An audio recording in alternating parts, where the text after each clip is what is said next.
அனைவருக்கும் வணக்கம். முன்னாள் பொதுப்பணித்துறை மற்றும் நெடுஞ்சாலைத்துறை அமைச்சர் ஏவா வேலு அவர்களுக்கு லஞ்ச ஒழிப்புத்துறை சம்மன் அனுப்பியிருக்காங்க. நேரில் வாங்க, உங்களை விசாரிக்க வேண்டியிருக்கு அப்படின்னு சொல்லிட்டு. இந்த சம்பவத்திற்கு பின்னணி அமைஞ்சது கடந்த 24ஆம் தேதி ஏவா வேலுக்கு சம்பந்தப்பட்ட 20க்கும் மேற்பட்ட இடங்கள்ல ரைடு நடத்தினதுதான். ரைடினுடைய முடிவில் பாத்தீங்கன்னா 40 லட்சம் ரூபாய் பணத்தை பறிமுதல் பண்ணதோட சில முக்கியமான டிஜிட்டல் ஆவணங்களை நாங்கள் பறிமுதல் பண்ணியிருக்கோம். இனிமேதான் இந்த வழக்கு விசாரணை சூடுபிடிக்க போகுது அப்படிங்கிற தகவலையும் கொடுத்திருந்தாங்க. அதற்கு அடுத்தபடியா இந்த சம்மன். ஸோ இப்போ இந்த இரண்டுக்கு இடைப்பட்ட நேரத்தில் பாத்தீங்கன்னா இன்னொரு நிறுவனத்தை பற்றிய தகவல் பெரிய அளவுல வைரலா பேசப்பட்டுச்சு. குறிப்பா கரூர் கரன்சி குடோன் அப்படிங்கிற மாதிரி தான் இந்த இடத்தையே குறிப்பிடுறாங்க. அதாவது கரூர் எம்ஜி ரோட்ல 2000 ஸ்கொயர் ஃபீட் பரப்பளவுல ஒரு ஆஃபீஸ் ஒன்று அமைஞ்சிருக்கு, ஒரு கம்பெனி ஒன்று அமைஞ்சிருக்கு. அந்த நிறுவனத்தினுடைய பெயர் சாம்ரி இன்ஃப்ரா டெவலப்பர்ஸ் அப்படிங்கிறது. இந்த நிறுவனத்தினுடைய வேலை என்ன அப்படின்னு பார்த்தீங்கன்னா, பொதுப்பணித்துறையா இருந்தாலும் சரி, இல்லை வேறு எந்த துறையா இருந்தாலும் சரி, கான்ட்ராக்டர்கள் டெண்டர் எடுக்கிறவங்கெல்லாம் இந்த நிறுவனத்துல இது ஏவா வேலு அவர்களுடைய ஒரு பினாமி நிறுவனம்னு சொல்லப்படுது. ஸோ அப்போ இந்த நிறுவனத்துல பார்த்தீங்க அப்படின்னா அவர்கள் தங்களுடைய ஒரு துண்டு சீட்டு, ஒரு அனுமதி சீட்டு மாதிரி ஒன்றை வாங்கிட்டு போறாங்க. குறிப்பா பாத்தீங்கன்னா ஏவா வேலு அவர்களினுடைய பினாமி அப்படின்னு சுரேஷ்னு ஒரு நபரை சொல்றாங்க. இந்த சுரேஷ் தான் இந்த எல்லா விஷயங்களுக்கும் பின்னணியில காரணமா இருக்காரு. இப்போ இந்த நபர் என்ன பண்ணுவார் அப்படின்னு பாத்தீங்கன்னா, யாரெல்லாம் இவர்கிட்ட அப்பாயின்மெண்ட் வாங்கிட்டு அங்க வர்றாங்களோ, வந்ததுக்கு அப்புறம் கான்ட்ராக்ட் உங்களுக்கு கிடைக்கணும்னா, ஏற்கனவே நம்ம பார்ட்டி ஃபண்டுங்கிற ஒரு டைம்ல பார்த்தோம் இல்லையா, அந்த மாதிரி இவ்வளவு ரூபாய் நீங்க பணத்தை கட்டணும், பணத்தை நீங்க கட்டினீங்கன்னா உங்களுக்கு இந்த கான்ட்ராக்ட் நாங்கள் வாங்கி கொடுப்போம்னு சொல்லி ஒரு துண்டு சீட்ல எழுதி கொடுப்பாங்க. அவருடைய பேரு, அந்த நிறுவனத்தினுடைய பேரு, என்ன டெண்டர் அப்படிங்கிறத எழுதி கொடுத்துருவாங்க. அது வெறும் துண்டு சீட்டு தான், லோகோவோ எம்பளமோ எதுவுமே இருக்காது, வெறும் ஒரு துண்டு சீட் எடுத்து கொடுத்துருவாங்க. இப்படி இந்த துண்டு சீட்டை இந்த மாதிரி ஒரு கான்ட்ராக்டர் வாங்கிட்டாரு அப்படின்னோடனே அரசாங்கம் வெளியிடக்கூடிய அந்த டெண்டர்கள், ரோடு போடுறதா இருக்கட்டும், இல்லை ஒரு கட்டடம் கட்டுறதா இருக்கட்டும், எதுவானாலும் இருக்கட்டும், அந்த டெண்டர் அவருக்கு ஒதுக்கப்படுது. இது எல்லாமே ஒரு இன்சைட்ல ஒரு கரப்ஷன் கான்செப்ட்ல வர்றதான். அப்படி பணம் கொடுத்து டெண்டரை வாங்குற மாதிரி தான். இப்படி ஒரு சிஸ்டமேட்டிக் நடந்துகிட்டு இருந்துச்சு. இப்படி டெண்டர் கிடைக்கிறதுக்கு துண்டு சீட்டு வாங்க போறாங்க இல்லையா, இவர்கள் பணத்தை கொண்டு போய் கொடுப்பாங்க. அது பணம் எவ்வளவு வேணாலும் இருக்கலாம், அது எவ்வளவா இருக்கலாம் அப்படின்றதுக்கு நம்ம விஷுவலைஸ் பண்ணிக்கிறதுக்கு பாத்தீங்க அப்படின்னா அங்க 10 கேஷ் கவுண்டர்கள் இருக்கும் அப்படிங்கிற தகவலை சொல்றாங்க. அது எல்லாமே கிட்டத்தட்ட பாத்தீங்கன்னா இந்த மாதிரி கான்ட்ராக்டர்கள் கொடுக்கக்கூடிய பணத்தை எண்ணி பத்திரமா வச்சுக்கிறதுக்கு தான். சரி, இவ்வளவு தூரம் வெளிப்படையா பண்றாங்களே, அந்த பணத்தெல்லாம் எங்க தான் சேர்த்து வைப்பாங்க அப்படின்னு கேட்டீங்கன்னா, அந்த பணம் சேர்த்து வைக்கிறதுக்கு கிடையாது. கிட்டத்தட்ட இந்த பிளாக் மணியை ஒயிட் மணியா மாத்துற அளவுக்கு ஒரு சிஸ்டம் அங்க இருந்திருக்கு. அதாவது இப்படி கான்ட்ராக்டர்கள் கிட்ட இருந்து வாங்கின பணத்தை வட்டிக்கு விட்டுருக்காங்க. அது எந்த அளவுக்குன்னு பாத்தீங்கன்னா, திமுக காரங்களுக்கு மட்டும் கிடையாது, திமுக அதிமுக இன்றைக்கு ஆளும் தரப்பா இருக்கக்கூடிய தாவேக்கா நபர்கள் முதற்கொண்டு செலவுக்குன்னு நீங்க பணம் கேட்குறீங்களா, உங்களுக்கு ஒரேடியா பாத்தீங்கன்னா கோடிக்கணக்கில் லட்சக்கணக்கில் காசு தேவைப்படுதா, உடனடியா உங்களுக்கு எப்படியே ரெடி கேஷா ஹார்ட் கேஷா கையில வேணும் அப்படின்னா நீங்கள் அணுக வேண்டிய ஒரே இடம் அப்படிங்கிற மாதிரி இந்த நிறுவனத்தை பயன்படுத்தி இருக்காங்க. கிட்டத்தட்ட எக்கச்சக்கமான பேருக்கு பணத்தை பத்திரங்கள் வாங்கிட்டு, முக்கியமான டாக்குமெண்ட்ஸ் வாங்கிட்டு கடனா கொடுத்துருக்காங்க. அந்த கடனுக்கு இன்னை வரைக்கும் பல பேர் வட்டி கட்டிட்டு இருக்காங்க. நாங்கள் முழுசா வட்டி கட்டி முடிச்சதுக்கு அப்புறமா கூட, அசலையும் திருப்பி கொடுத்ததுக்கு அப்புறமா கூட இந்த சுரேஷ் அப்படிங்கிற நபர் எங்களுக்கு டாக்குமெண்ட்டை திருப்பி கொடுக்கல அப்படிங்கிற குற்றச்சாட்டுகள் இப்போ ஆங்காங்கே எழுந்துட்டு இருக்கு. அப்ப எந்த அளவிற்கு இவர்கள் ஒரு கந்து வட்டி கடை மாதிரி நடத்திட்டு இருக்காங்கன்றத பாருங்க. அது பெரிய லெவல்ல கான்ட்ராக்டர்கள் இருந்து பணத்தையும் வாங்கிக்கிறாங்க, அதிகாரத்தை வச்சு அதை வட்டிக்கு விட்டு அப்படியே டபுள் ப்ராஃபிட்டா பண்ணிக்கிறாங்க. இந்த பணம் அப்படிங்கிறது நிச்சயமா திமுகவினுடைய தலைமை வரைக்கும் போயிருக்கும் அப்படிங்கிறதுல மாற்றுக்கிறதே இல்லை. ஏன்னா இவ்வளவு பெரிய ஒரு சிஸ்டமேட்டிக்கா ஒரு கம்பெனியை ரன் பண்றது அப்படின்னா கண்டிப்பா அரசாங்கத்தினுடைய தலைமை, அன்றைய அரசாங்கம் திமுக அரசாங்கத்தினுடைய தலைமையினுடைய அனுமதி இல்லாமல் நடந்திருக்கிறதுக்கான வாய்ப்புகளே கிடையாது. ஸோ இப்படிதான் அந்த 2022ஆம் ஆண்டு மார்ச் மாதம் ரோடு போட்டதா சொன்னாங்க. ஆனா போடல, பணம் மட்டும் கிட்டத்தட்ட 3.25 கோடி வாங்கிட்டாங்க. 3.25 கோடி பணம் வாங்கிட்டு ரோடு போடுறேன்னு சொல்ற இடத்துல போடல, போட்டதா கணக்கு காட்டிட்டாங்க. இந்த வழக்க ஒரு லூப்பா எடுத்துட்டு இந்த பிரச்சனையெல்லாம் வெளியே கொண்டு இருக்கிறாங்க. ஸோ அதுக்கு தான் பாத்தீங்கன்னா ஏவா வேலு தொடர்பான இடங்கள்ல ரைடு, அதை தொடர்ந்து அவருக்கு இந்த சம்மன் அப்படிங்கிறது. ஒரே ஒரு சம்மன் அனுப்பினோடனே அவர் போயிட்டு டிவிஎஸ் அலுவலகத்துல நிக்க போறது கிடையாது, லஞ்ச ஒழிப்புத்துறை கிட்ட போய் நான் சரண்டர் ஆக போறது கிடையாது. இதுக்கப்புறம் தொடர்ச்சியா பல சம்மன்கள் அனுப்புவாங்க. ஒரு கட்டத்துக்கு மேல கொடுத்த சம்மன்களுக்கு எதுக்குமே இவர் என்ன பண்ணல, சரியா பதில் அளிக்கல, சரிவர இவர் ரெஸ்பாண்ட் பண்ணல அப்படிங்கும் போதுதான் இவரை கைது நடவடிக்கைக்கு உள்ளாக்குவாங்க. ஸோ இன்னொரு 2-3 சம்மன்கள் போனதுக்கு அப்புறம் இவர் கைது செய்யப்பட்டாலும் அதுல ஆச்சரியப்படுறதுக்கு இல்லை. இந்த பிரச்சனை பேசு பொருளா இருக்கும் போதே இன்னொரு நபர் சந்திரன் அப்படிங்கிற இன்னொரு நபர் ஒரு வழக்கு ஒண்ணு தாக்கல் பண்றாரு. என்ன அப்படின்னா, கேரளாவை சார்ந்த ஒரு நிறுவனத்தின் மூலமாகவும் அதனுடைய துணை நிறுவனங்களான இன்னொரு நிறுவனத்தின் மூலமாகவும் 1000 கோடிக்கு மேல கான்ட்ராக்டுகளை முறைகேடு பண்றாரு. தங்களுடைய பினாமி நிறுவனத்தின் மூலம் எக்கச்சக்கமா வந்து ஒரு பணத்தை வந்து கையாடல் பண்றாரு அப்படிங்கிற குற்றச்சாட்டை ஒரு நபர் வந்து ஆதாரத்தோட சொல்றாரு. கேரளாவை சார்ந்த EKK நிறுவனம் சொல்லக்கூடிய ஒரு கன்ஸ்ட்ரக்ஷன் நிறுவனம், சாலை அமைத்தல், அந்த நிறுவனத்தின் மூலியமாகவும் அதிலிருந்து பாபுஜி அண்ட் அப்பு கன்ஸ்ட்ரக்ஷன் சொல்லக்கூடிய 2 நிறுவனங்களோட மூலியமாகவும் இவரோட பணங்கள் வந்து கைமாறிட்டு இருக்குது.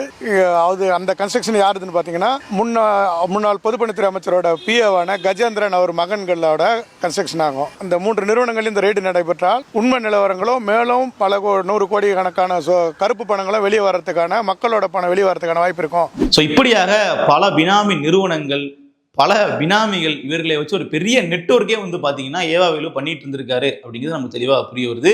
ஏன்னா இது வந்து ஆட்சி மாறினா மட்டும்தான் இது கொஞ்சமாச்சும் வெளியவே வரும். இப்போ மறுபடியும் வந்து திமுக ஆட்சி இருக்குது அப்படின்னா இது எந்த அளவுக்கு வந்து வெளியே வந்திருக்குன்றே தெரியல. ஸோ நிச்சயமா வந்து அந்த வகையில் அரசியல் பழிவாங்கிற நோக்கத்தோடு பண்ணாலும் சரி, இல்லை மக்களுடைய பணத்தை வந்து மீட்டெடுக்கணும் அப்படிங்கிற முயற்சியில் பண்ணாலும் சரி, இந்த மாதிரியான வழக்குகளை தீவிரமாக தாவேக அரசு வந்து கையில் எடுத்து பண்ணணும் அப்படிங்கிற நம்ம ஒரு கோரிக்கையாக வைக்கிறோம்.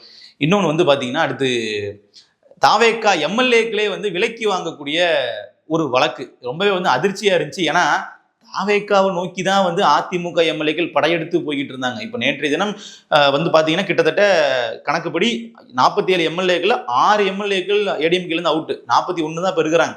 இந்த 6 MLA-க்களுமே எங்கே போயிருக்காங்கன்னு பார்த்தீங்கன்னா தாவேகாவுக்கு தான் போகிற ரெடியாக இருக்கிறாங்க. ஏற்கனவே 4 பேர் போயிட்டாங்க. விஜயபாஸ்கரும் MR விஜயபாஸ்கரும் போகிறதுக்கு ரெடியாக இருக்கிறாங்க.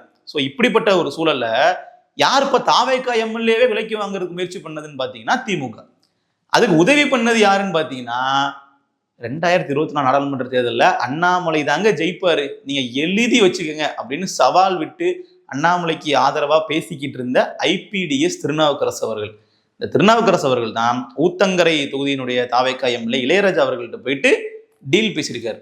தலா 15 கோடி ரூபாய் நாங்கள் தரோம், நீங்க MLA பதவியில் இருந்துக்கிட்டே தாவேகாவை எதிர்த்து வாக்களிங்க, உங்களை வந்து கட்சி நடவடிக்கை எடுத்தாங்கன்னா நீங்க தாவேகால இருந்து விலகிருங்க, பதவியை ராஜினாமா பண்ணிட்டு நீங்க கட்சி மாறிடுங்க அப்படிங்கிற மாதிரி ஒரு தலைக்கு 15 கோடி செலவு பேசியிருக்காங்க. கிட்டத்தட்ட 2-3 நபர்கள்ட்ட பேசியிருக்காங்க. மொத்த தொகையா பார்க்கும்போது 35 கோடியிலிருந்து 50 கோடி ரூபாய் வரைக்கும் பேரம் பேசியிருக்காங்க.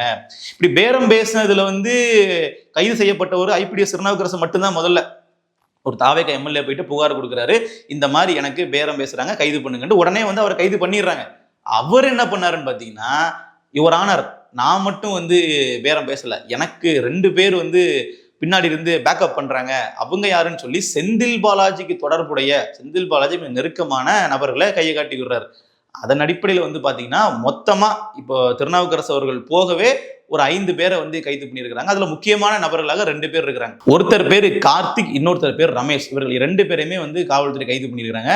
ஸோ இதுல இன்னும் பல நபர்கள் கைது பண்ணப்பட இருக்கிறாங்க. இது எங்க போய் நிக்குது அப்படின்னு பாத்தீங்கன்னா, செந்தில் பாலாஜி அவர்கள் தான் இத்தனை கோடியை நான் கொடுத்து நீங்க டீல் பேசுங்க, பேரம் பேசுங்க, நம்ம வாங்கிடலாம்னு சொல்லி வேலை ஈடுபட்டு இருக்காங்க. இந்த திட்டத்தினுடைய பின்னணி பார்க்கும்போது நம்ம ஏற்கனவே சில தினங்களுக்கு முன்னாடி பேசியிருந்தோம், சபாநாயகருக்கு எதிராக நம்பிக்கை வாக்கெடுப்பு நடத்துறதுக்கு திமுக திட்டமிடுறாங்க.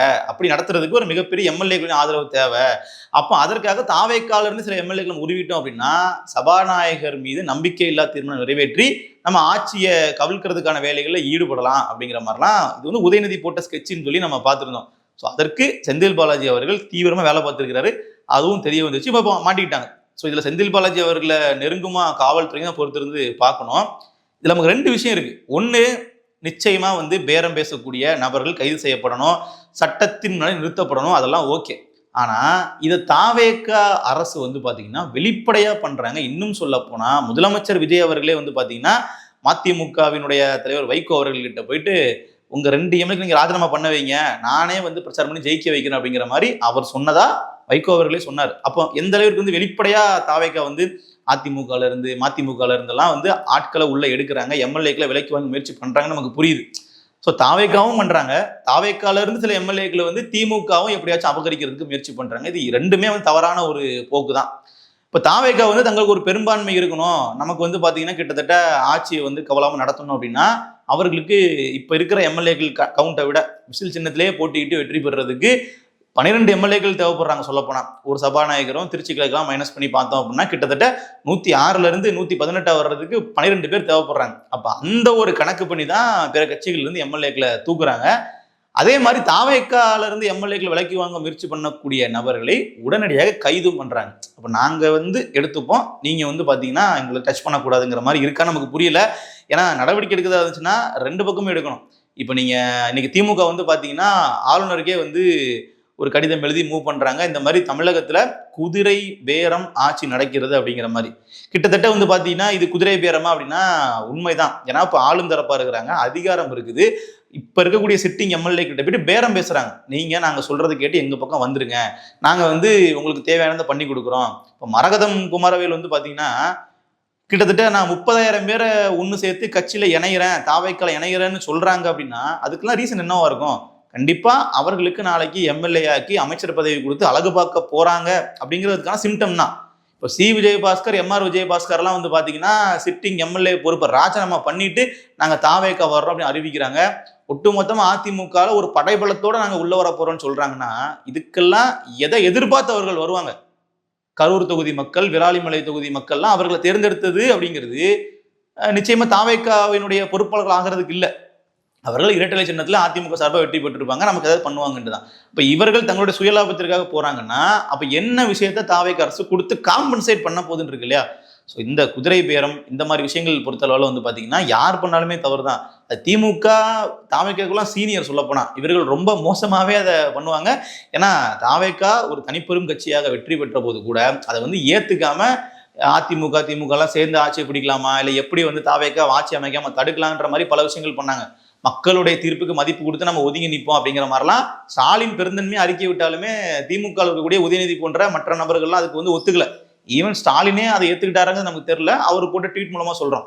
ஸோ இப்படிதான் திமுகவினுடைய அப்ரோச் அப்படிங்கிறது இப்போ வரைக்குமே இருக்கு. அதனால அவர்கள் இதெல்லாம் பண்ணுவாங்க தான். இப்படி பண்றவங்க நிச்சயமா சட்டப்படி நடவடிக்கை எடுக்கலாம், அதுல மாற்றுக்கிறது இல்லை. இப்போ இந்த திருநாவுக்கரசு போன்ற நபர்கள் அண்ணாமலை அவருக்கு கிட்டத்தட்ட தேர்தல் பணிகள் செஞ்ச மாதிரி தான் நமக்கு தெரிஞ்சு 2024. ஏன்னா அடிச்சு சொன்னாருங்க, அண்ணாமலை மட்டும் தோத்துட்டாருன்னா நாங்க இந்த மாதிரி லயோலா கல்லியின் முன்னாள் மாணவர்கள் அப்படிங்கிற அடிப்படையில கருத்து கணிப்பு எடுக்கிறதே நாங்க விட்டுடுறோம், நாங்க இதை பண்ணவே மாட்டோம் அப்படிங்கிற மாதிரி ஓப்பனா சேலஞ்ச் பண்ணார். ஆனா அவருடைய கணிப்பு தவறாதான் போச்சு. அப்புறம் மறுபடியும் அவர் தொடர்ச்சியாக அதை பேசிட்டு தான் இருந்தார். திருப்பி மறுபடியும் அடுத்த ஆண்டும் 2026 சட்டமன்ற தேர்தலையும் இதே மாதிரி கருத்து கணிப்பு முடிவுகள் எடுத்து வெளியிட்டார். ஸோ நம்ம சொல்ல வர்ற விஷயம் என்ன அப்படின்னா, இது மாதிரி சில நபர்கள் பேரம் பேசுறாங்க. அந்த ஊத்தங்கரை எம்எல்ஏ இளையராஜா பாத்தீங்கன்னா கொலை மிரட்டல் விடுறாங்க எனக்குன்னு சொல்லி குற்றச்சாட்டுல சொல்லியிருக்காரு. அப்போ ஒரு சிட்டிங் எம்எல்ஏக்கு கொலை மிரட்டல் விடுற அளவுக்கு எதிர்த்தரப்புல பேரம் பேசுறாங்க அப்படின்னா ரொம்ப ஆபத்தான ஒரு போக்கு தான். ஸோ அதை நடவடிக்கை எடுக்கட்டும், ஒன்றும் தவறு இல்லை. இந்த தரப்புல இருந்தும் ஆளும் தரப்புல இருந்தும் பாத்தீங்கன்னா இது மாதிரி வெளிப்படையாகவோ மறைமுகமாகவோ குதிரை பேரம் செய்யாமல் ஆட்சி செய்தால் நல்லது என்பது நம்மளுடைய கருத்து. ஸோ பொறுத்திருந்து பார்ப்போம் இடைத்தேர்தல் எந்த அளவிற்கு அதிகப்படியாக நடக்க போகுது அப்படின்னு. ஏன்னா வளர்ச்சி அதிமுகவுல இருந்து வெளியேறிட்டே இருக்கிறாங்க. ஒரு 10-15 தொகுதிகளுக்கு மேல இடைத்தேர்தல் வருது அப்படின்னா அது ஒரு பொது தேர்தலுக்கான எஃபெக்ட்ல தான் பார்க்கப்படும்.